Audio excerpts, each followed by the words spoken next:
Good morning friends, myself Deepak Kaundilya. Daya Patel's e learning zone में आपका हार्दिक स्वागत है। बच्चों, तो आज जो टॉपिक है very important for your NEET and JW concept. Mostly हर एक साल के अंदर जो इस कॉन्सेप्ट से आपको एक क्वेश्चन नीट में और एक क्वेश्चन जेडब्ल्यू में आता ही है। The topic is projectile motion. यहाँ पे हम जो टॉपिक की बात करेंगे that is the projectile motion.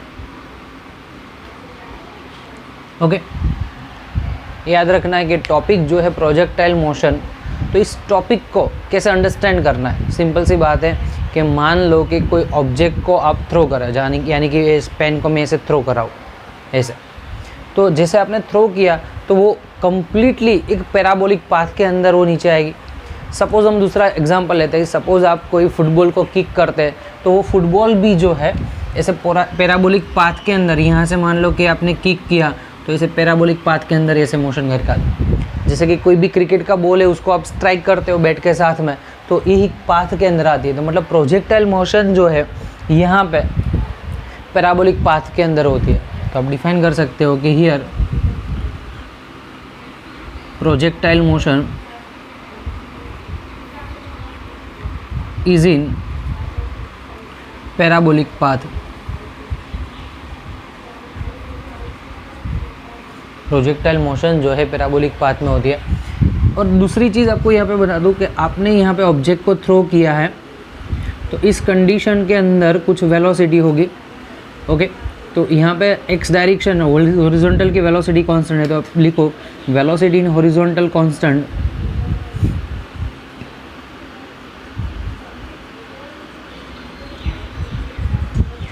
Is constant. Acceleration in vertical is constant. Acceleration in vertical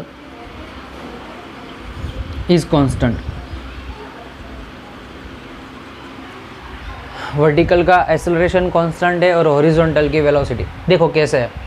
मान लो कि मैंने इस ऑब्जेक्ट को थ्रो किया तो ये ऊपर जा रहा है, ऊपर जा रहा है, ऊपर जा रहा है, लेकिन एक्सेलरेशन नीचे लग रहा है। यहाँ पे एक्सेलरेशन नीचे लग रहा है, यहाँ पे भी नीचे लग रहा है, यहाँ पे भी नीचे लग रहा है। तो कॉन्स्टेंटली क्या होता है कि due to the weight force mg है, उससे ऑब्जेक्ट नीचे दबा चला आता है।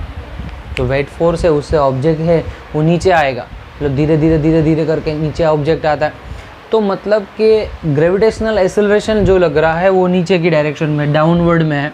और जो वेलोसिटी हॉरिजॉन्टल की उसमें कोई चेंज, क्योंकि वहाँ पे कोई एक्सेलरेशन है ही नहीं। जो हॉरिजॉन्टल की वेलोसिटी है वहाँ पे कोई एक्सेलरेशन है ही नहीं, मतलब कि वर्टिकल की जो एक्सेलरेशन कांस्टेंट और हॉरिजॉन्टल की वेलोसिटी कांस्टेंट है। ये चीज़ आपको याद रखना है। ओके, तो अब डिफाइन करो यहाँ पे equation for projectile motion.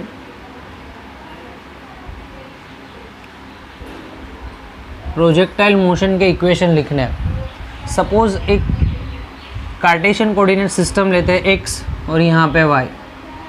Cartesian coordinate system हमने ले लिया एक्स एंड वाई। मैंने यहाँ पे ऑब्जेक्ट को इसे थ्रो किया तो इनिशियली जो ऑब्जेक्ट की वेलोसिटी थी that is v0। Initially angle था वो θ0 था। ऑब्जेक्ट को मैंने थ्रो किया तो ऑब्जेक्ट को थ्रो करने के लिए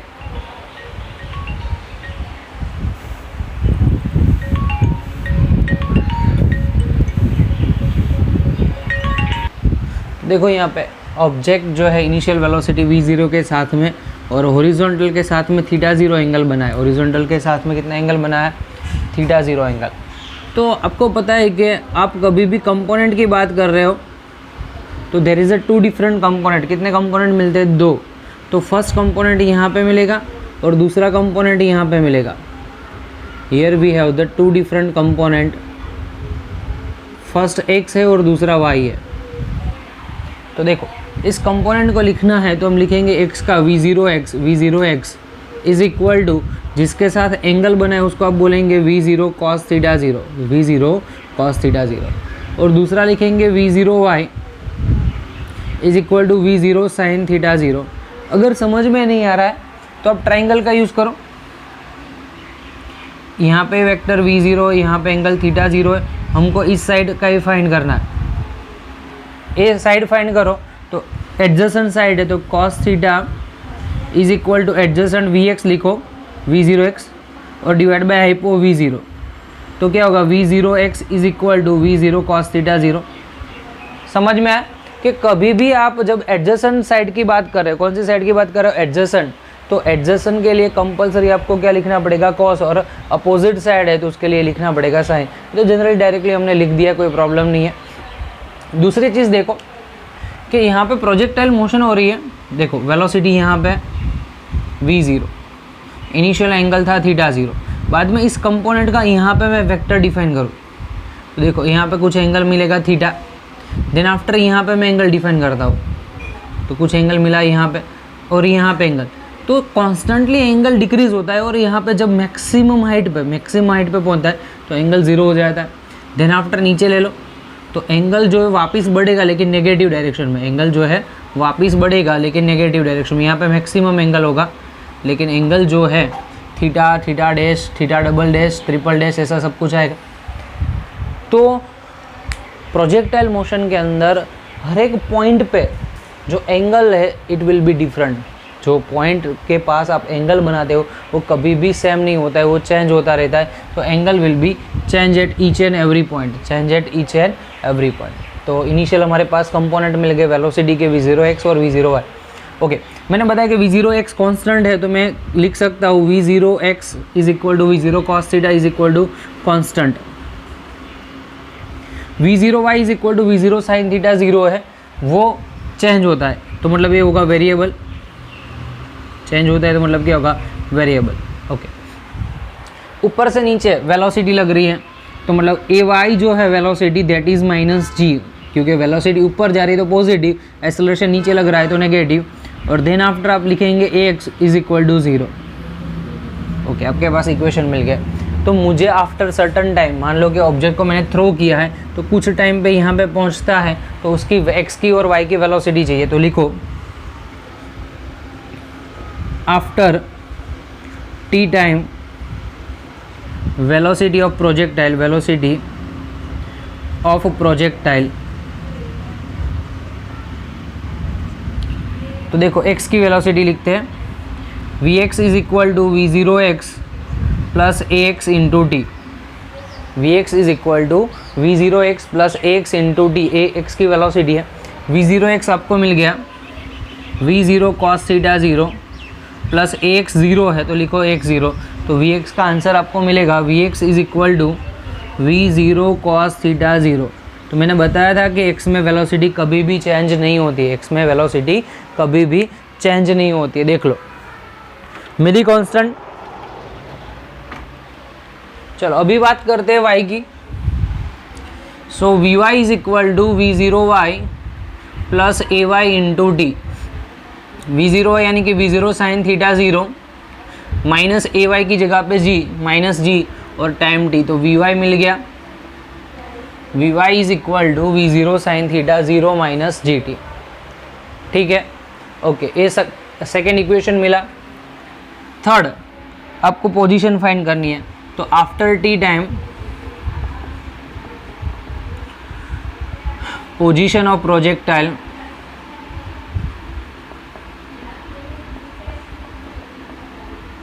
तो देखो t टाइम के आफ्टर में प्रोजेक्टाइल की पोजीशन फाइंड करनी है, तो x is equal to v0xt plus half axt square. x के लिए फाइंड करना है तो x का इक्वेशन लिखना पड़ेगा, x is equal to v0xt plus half axt square. तो लिखो यहाँ पे x is equal to v0x यानी कि v0 cos theta 0 into T, और ax 0 है तो 0 लिख दो। सो x का आंसर मिलेगा v0 cos theta 0 into t, first equation. चलो y का इक्वेशन वैसे लिख दो, तो y is equal to v0y t plus half ay square. So y is equal to v0y यानी कि v0 cos theta 0 into t, v0 cos theta 0 into t minus 1/2, ay की जगह पे माइनस जी तो माइनस आगे लिखे तो माइनस जी टी स्क्वायर। तो y का इक्वेशन यहाँ पे मिल गया, y is equal to v0 cos theta 0 into t minus half g t square. Okay, तो प्रोजेक्टाइल मोशन के लिए आपको जितने भी इक्वेशन ज़रूरी थे वो हमने डिराइव कर दिए। वेलोसिटी के इक्वेशन की रिक्वायरमेंट थी और पोजीशन की इक्वेशन की रिक्वायरमेंट थी, तो हमने यहाँ पे प्रूव कर दिया, डिराइव कर दिया। ओके, जल्दी से कॉपी कर लो। चलो नेक्स्ट है, आपको ऐसा बोला है कि find the equation for projectile motion. Projectile motion का जो इक्वेशन और पाथ का इक्वेशन फाइंड करना है। Find equation of projectile path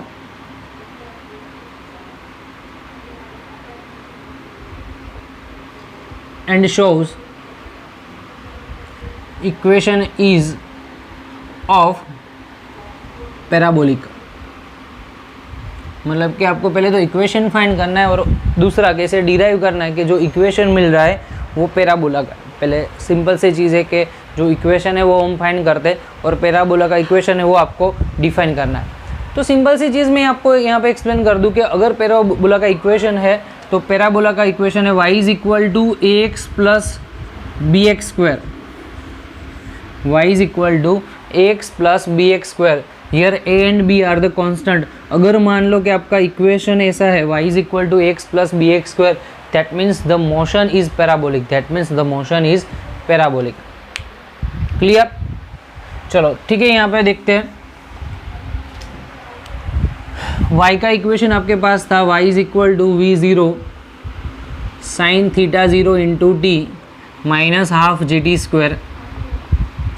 x is equal to v zero cos theta zero into t, v zero cos theta zero into t. Clear है? हमारे पास two different equation थे y का और x का। y is equal to v zero sine theta zero into t minus half g t square, x is equal to v zero cos theta zero. लेकिन मैंने अभी आपको बताया कि आपको पैराबोलिक इक्वेशन डिराइव करना है तो y is equal to a x plus b t square के अंदर आंसर होना चाहिए, बी एक्स स्क्वायर के अंदर। लेकिन हमारे पास तो यहाँ पे t है, तो मुझे यहाँ से t को सब्जेक्ट करना पड़ेगा और t का जो आंसर है y के अंदर प्लेस करना पड़ेगा। तो अब लिखो इक्वेशन, इसको फर्स्ट दे दो, इसको सेकंड दे दो। सब्जेक्ट t फ्रॉम इक्वेशन 2, तो t को सब्जेक्ट करते हो तो आंसर मिलेगा t is equal to x divide by v zero cos theta zero. t is equal to x divide by v zero cos theta zero. Then I am placing this value into the equation 1। लिखो यहाँ पे now place value of t into equation 1। Okay, तो जहाँ पे t है वहाँ पे equation की वैल्यू प्लेस करनी है। देखते हैं क्या होगा। लिखो यहाँ पे y constant, v zero sine theta zero, t की वैल्यू लिखो। t की वैल्यू क्या है? x divide by v zero cos theta zero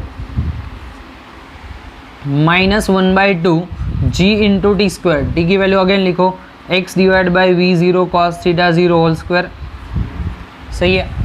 okay, इसका यहाँ पे एक्सपांशन करो, मल्टीप्लाई करो, तो देखो वी ज़ीरो गया sine upon cos ten, so answer is x tan theta zero. x sine upon cos ten theta zero minus 1/2 g x square, 1/2 g x square और v zero square cos square theta zero, v zero square cos square theta zero. तो अभी देखो यहाँ पे x वाला मिल गया, यहाँ पे एक्स स्क्वायर, तो आप कंपेयर करो y is equal to a x plus b x square के साथ। तो constant a is equal to tan theta zero, constant b is equal to minus 1/2 g divide by v zero square cos square theta zero. तो a और b आपको दोनों मिल गया, a और b दोनों मिल गया। तो आपका इक्वेशन है y is equal to x plus b x square, वो दोनों साथ में सेम ही है। मतलब कि आपका जो पैराबोलिक इक्वेशन है वो परफेक्टली सही है। मतलब कि जो प्रोजेक्टाइल मोशन है it is the parabolic motion, projectile motion is the parabolic motion. ठीक है, तो आपका यहाँ पर डेरिवेशन प्रूव हो गया है। जल्दी से स्क्रीनशॉट ले लो, आगे हम बाकी के इक्वेशन डिराइव करते हैं। चलो अभी फाइंड करना है time to reach maximum height. तो फर्स्ट इक्वेशन लिखते हैं, time to reach maximum height, मतलब कि ऑब्जेक्ट मैक्सिमम हाइट पे पहुंचता है तो उसके लिए क्या टाइम होगा वो हमको फाइंड करना है। देखो हमने ऑब्जेक्ट को यहाँ पे थ्रो कर दिया ऐसे, ओके, तो हर एक पार्ट के अंदर पहुंचता है, लेकिन धीरे धीरे धीरे यहाँ पे पहुंचेगा तो वेलोसिटी ज़ीरो हो जाएगी और इतनी हाइट वो गेन कर सकता है, इससे ज़्यादा हाइट गेन नहीं कर सकता। तो ये जो मैक्सिमम हाइट गेन करता है उसके लिए टाइम फाइंड करना है। तो उस टाइम को मतलब कि यहाँ से यहाँ तक पहुँचने का टाइम जो है दैट इज़ TM। कितना टाइम होगा? TM। तो TM कितना होगा वो फाइंड करना है। तो सिंपल सी चीज़ है कि जब मैक्सिमम हाइट पे पहुँचता है तो उसकी वेलोसिटी क्या होगी? y की वेलोसिटी क्या होगी? 0। तो हम लिख सकते हैं कि whenever object reach at maximum height its velocity of vertical is 0। मतलब वर्टिकल की वेलोसिटी 0 हो जाएगी। चलो ठीक है, तो हमारे पास इक्वेशन है Vy is equal to V0y plus AY into t. क्योंकि वर्टिकल की बात करते हैं तो y कोऑर्डिनेट लिखेंगे और y कोऑर्डिनेट के अंदर क्या होगा? Vy is equal to V0y plus AY into t. तो Vy तो आपको 0 है, लिख दो। V0y है V0 साइन थीटा 0 और माइनस एक की जगह पे लिखो g इंटू टी, माइनस जी इंटू टी। यहाँ पर इसको सब्जेक्ट कर लो तो आपका आंसर हो जाएगा GT। और मैक्सिमम हाइट के लिए तो TM लिखेंगे, टी की जगह पे क्या लिखेंगे? TM। T is equal to TM। तो हमने लिख दिया TM क्योंकि time to reach maximum height GTM is equal to V0 sine theta 0। तो बच्चों TM को सब्जेक्ट कर लो तो क्या आंसर मिलेगा? V0 sine theta 0 by g. TM is equal to V0 sine theta 0 divide by g. That is the equation 4। यहाँ पे जो आपको इक्वेशन मिल रहा है time to reach maximum height, time to reach maximum height. Okay, then after क्या है? इसको दूसरे फॉर्म में भी लिखना है तो क्या लिखेंगे? TM is equal to V0 sine theta 0 को बोलेंगे V0y और एक्सेलरेशन AY जी है तो उसको बोलेंगे AY। तो आपका इक्वेशन ऐसा भी होगा TM is equal to V0y divide by AY। Okay, second theory, time of flight मतलब कि जितने डिस्टेंस तक वो फ्लाई करता है। देखो यहाँ से मैंने ऑब्जेक्ट को थ्रो किया तो ये पूरे पाथ के अंदर ये मूव करके करके करके यहाँ पे आए तो इतना कूदता है, तो ये पूरा जो टाइम लगेगा उसको बोलेंगे टाइम ऑफ फ्लाइट। तो देखो ये पूरा टाइम है TF। दूसरी बात बताओ कि ऑब्जेक्ट को नीचे से थ्रो कर रहे हो, मैक्सिमम हाइट पे पहुंचा, टाइम लगा TM। वापिस मैक्सिमम हाइट से नीचे आएगा तो सेम टाइम लगेगा TM। तो आपको पता होगा कि time of flight is equal to 2 times of time to reach maximum height. यहाँ से ही पता चलता है कि ऑब्जेक्ट को आप थ्रो करो ऊपर तो जितने टाइम के अंदर ऊपर जाता है ना उतने ही टाइम के अंदर ऊपर से नीचे आएगा। तो मतलब कि दोनों का टाइम जो है नीचे से ऊपर जाने का और ऊपर से नीचे जाने का दोनों टाइम सेम होगा। ठीक है, तो TM और यहाँ पे TF जो है TM के 2 टाइम्स होगा। तो हमको डिराइव करना है कैसे? तो देखो समझो, यहाँ से आपने ऑब्जेक्ट को थ्रो किया, थ्रो करते करते करते करते यहाँ पे आ गया तो वापस कौन सी डायरेक्शन में आता है? एक्स में। तो मतलब उसका y कोऑर्डिनेट क्या होगा? 0 होगा। तो लिखते कि for time of flight displacement in y is 0। देखो y का डिस्प्लेसमेंट 0, जैसे यहाँ से कूदा और वहाँ पे है तो y का तो डिस्प्लेसमेंट है नहीं, तो y का डिस्प्लेसमेंट 0 है। तो y का इक्वेशन लिखो, y is equal to V0yt plus half AYt square. V0yt plus half AYt square. मुझे यहाँ पे y को 0 लेना है, ले लो 0। V0y यानी कि V0 साइन थीटा 0 और जो टाइम लगेगा उसको बोलो टाइम ऑफ फ्लाइट। तो t की जगह पे लिखेंगे TF, t की जगह पे क्या लिखेंगे? TF प्लस 1/2 AY की जगह पे माइनस जी है तो मैंने आगे माइनस लिख दिया और जी यहाँ पे लिख दिया और TF स्क्वायर। ये पूरा टर्म उस साइड ले लो तो लिखेंगे half GTF square is equal to V0 sine theta 0 TF। 1 time TF cancel, 2 ऊपर जी नीचे तो TF is equal to 2V0 sine theta 0 divide by g. तो देखो मिला डबल, TF जो है TM से डबल मिल रहा है तो हम लिखेंगे TF is equal to 2 times of TM। TF is equal to 2 times of TM। तो आपका आंसर यहाँ पे मिल गया।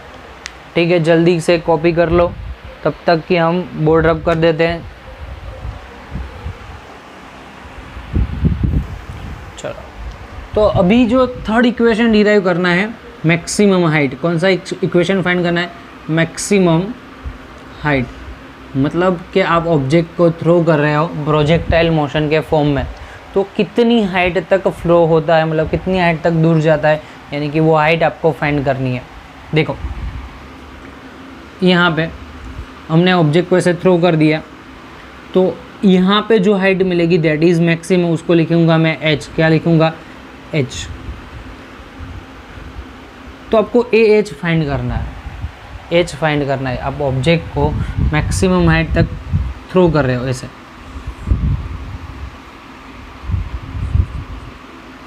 तो ये y कोऑर्डिनेट क्या होगा? हाइट जो है वो फाइंड करनी है। तो उसके लिए टाइम कितना लगेगा? अगर ऑब्जेक्ट यहाँ पे पहुँचता है तो टाइम कितना लगेगा? tm।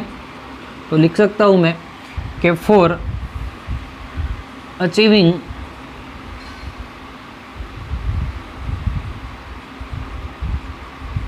मैक्सिमम हाइट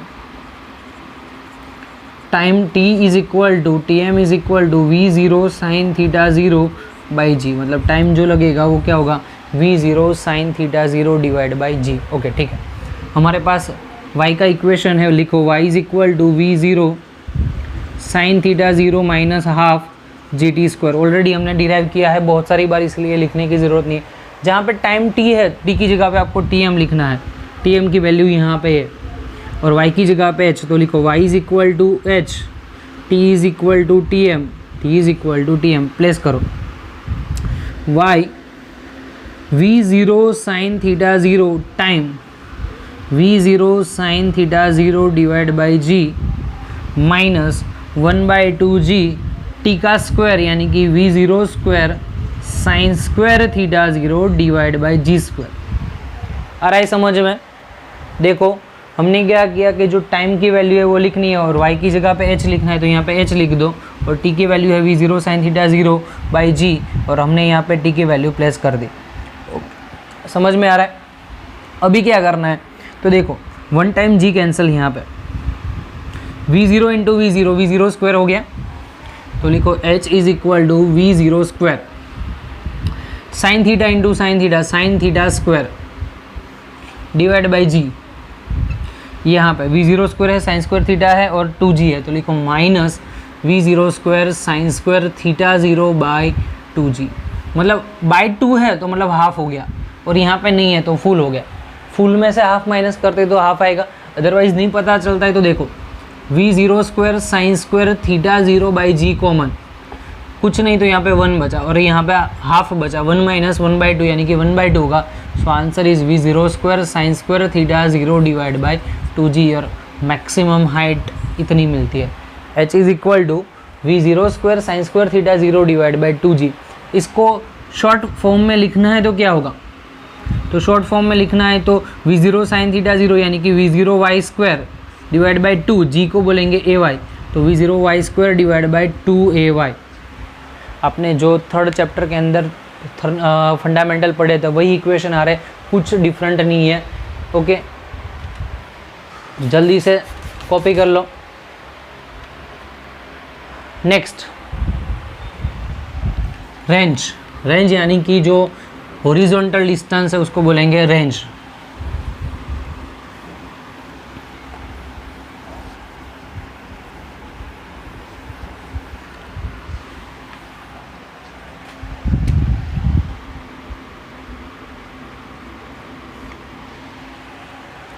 ओके, तो हॉरिजॉन्टल डिस्टेंस है उसको हमको सब फाइंड कर। Okay, maximum horizontal distance,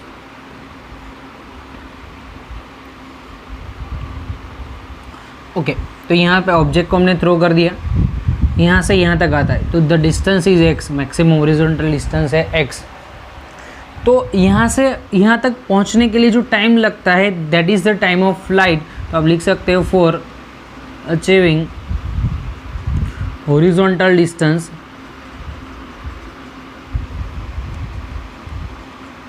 time require is TF and TF is equal to 2v0 sin theta 0 divided by g, 2v0 sin theta 0 divide by g. Okay, R find करते हैं। देखो x is equal to v0 cos theta 0 into t हमने equation derive किया था। t की जगह पे आपको tf लिखना है, तो क्या होगा x is equal to v0 cos theta 0 into t यानी कि 2v0 sin theta 0 by g. v0 into v0 square और 2 sin theta into cos theta, 2 sin theta 0 into cos theta 0 divide by g is equal to x, और x को बोलेंगे range r, x को क्या बोलेंगे range r, तो x की जगह पे लिख दो r।